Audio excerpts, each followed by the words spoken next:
மக்கள் வணக்கம். செய்திகள் வாசிப்பவர் மோசஸ் ராபின்சன். முதன்மை செய்திகள். இலங்கை ராணுவ தாக்குதலில் குழந்தைகள் உட்பட 93 பேர் இன்று உயிரிழப்பு. இனப்பிரச்சனையில் இந்தியா தலையிட முடியாது என பிரணாப் முகர்ஜி அறிவிப்பு. இறுதிக்கட்ட மக்களவைத் தேர்தலுக்கான வேட்புமனு தாக்கல் தொடங்கியது. தமிழகத்தில் 24ஆம் தேதி வரை மனு தாக்கல் செய்ய அவகாசம். இயக்குனர் சீமானை விடுதலை செய்ய சென்னை உயர்நீதிமன்றம் ஆணை. தமிழக அரசின் தேசிய பாதுகாப்பு சட்ட வழக்கு ரத்து. விருதுநகரில் வேட்பாளருக்கு எதிராக காங்கிரசார் போர்க்கொடி. கட்சிக்கு எதிராக செயல்படுபவர்கள் மீது நடவடிக்கை என தங்கபாலு எச்சரிக்கை. மும்பை தாக்குதல் குற்றவாளி மீது 166 கொலை வழக்குகள் பதிவு. பாகிஸ்தான் ராணுவம் பயிற்சி அளித்ததாக நீதிமன்றத்தில் கசாப் வாக்குமூலம்.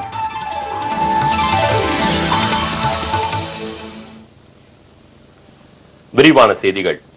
வன்னி பகுதியில் பால் மாவு வாங்க வரிசையில் நின்றிருந்த பெண்கள் மற்றும் குழந்தைகள் மீது இலங்கை ராணுவத்தினர் இன்று நடத்திய தாக்குதலில் 93 பேர் கொல்லப்பட்டனர்.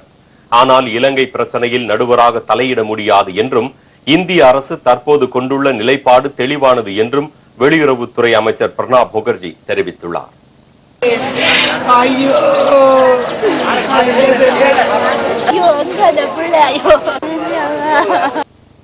கொத்து கொத்தாய் மடிந்து கிடக்கும் பெண்கள் மற்றும் குழந்தைகள், பிஞ்சு பாலகர்களை பறிகொடுத்து கதறி அழும் பெற்றோர்கள், இப்படி வன்னி பகுதியில் இலங்கை ராணுவத்தினரின் எரிகணை தாக்குதலில் 93 பேர் கொல்லப்பட்டனர்.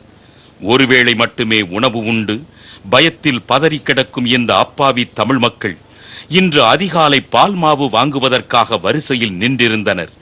கைகளில் குழந்தைகளுடன் பெண்கள் மற்றும் சிறுவர்கள் மட்டுமே பெரும்பாலும் நின்றிருந்த இந்த வரிசையின் மீது இலங்கை ராணுவத்தினர் கொடூரமாக எரிகணைகளை வீசி தாக்கினர்.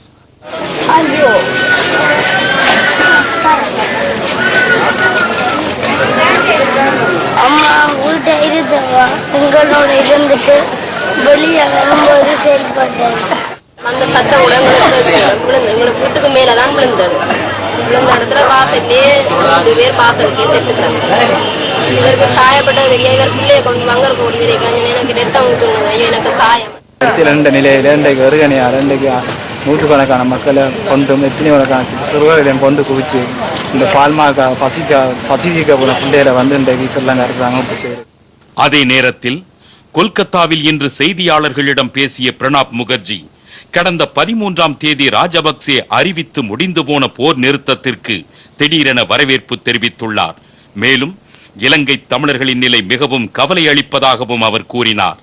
We had welcomed the announcement by Sri Lankan President, His Excellency Mahinda Rajapaksa, of a cessation of hostilities for the Tamil and Sinhala New Year over the last 2 days. புல்மோட்டையில் உள்ளவர்களுக்கு சிகிச்சை அளிப்பதற்காக கூடுதலாக மருந்து மற்றும் நிவாரணப் பொருட்கள் அனுப்பி வைக்கப்படும் என்றும் பிரணாப் முகர்ஜி அப்போது தெரிவித்தார்.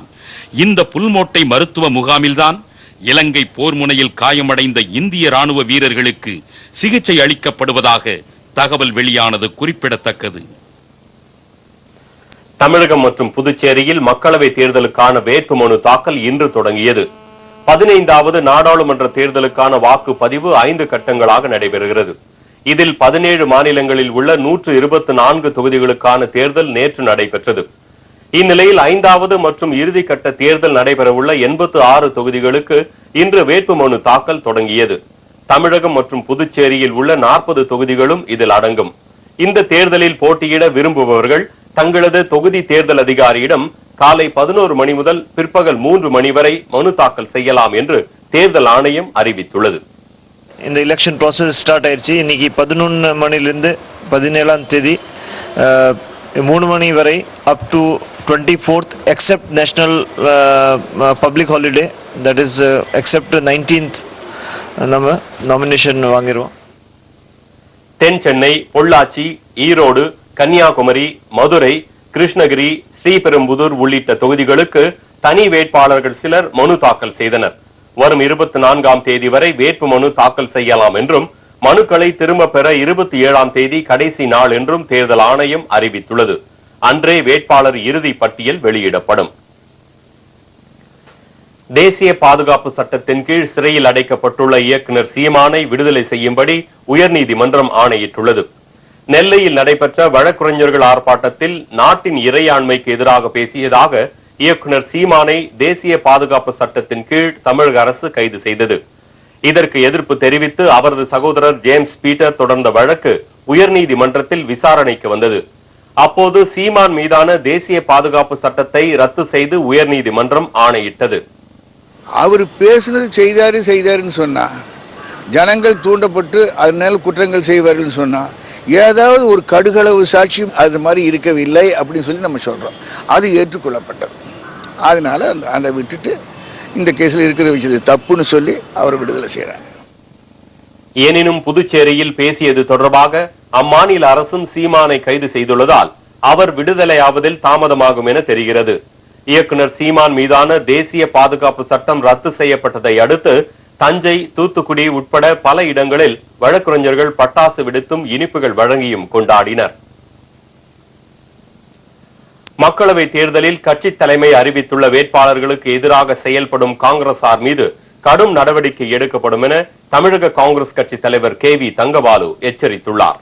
விருதுநகர் தொகுதிக்கு சுந்தர வடிவேலு என்பவர் காங்கிரஸ் வேட்பாளராக நேற்று அறிவிக்கப்பட்டார். ஆனால் அவரை மாற்ற கோரி சிவகாசியில் காந்தி சிலை அருகே 100க்கும் மேற்பட்ட காங்கிரசார் உண்ணாநிலை போராட்டத்தில் ஈடுபட்டனர். விருதுநகர் தொகுதியின் பாராளுமன்ற வேட்பாளராக சுந்தர வடிவேலு என்று அறிவித்தார்கள். எங்களுக்கு இதுவரை அவர் யார் என்றே தெரியாது. சாதாரண கட்சி தொண்டனுக்கு கூட இன்று வரை தெரியாது.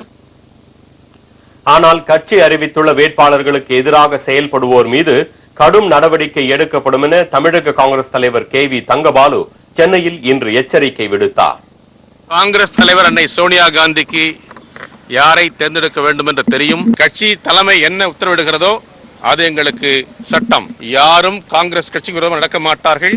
அப்படி நடந்தால் கடும் நடவடிக்கை எடுப்பேன்.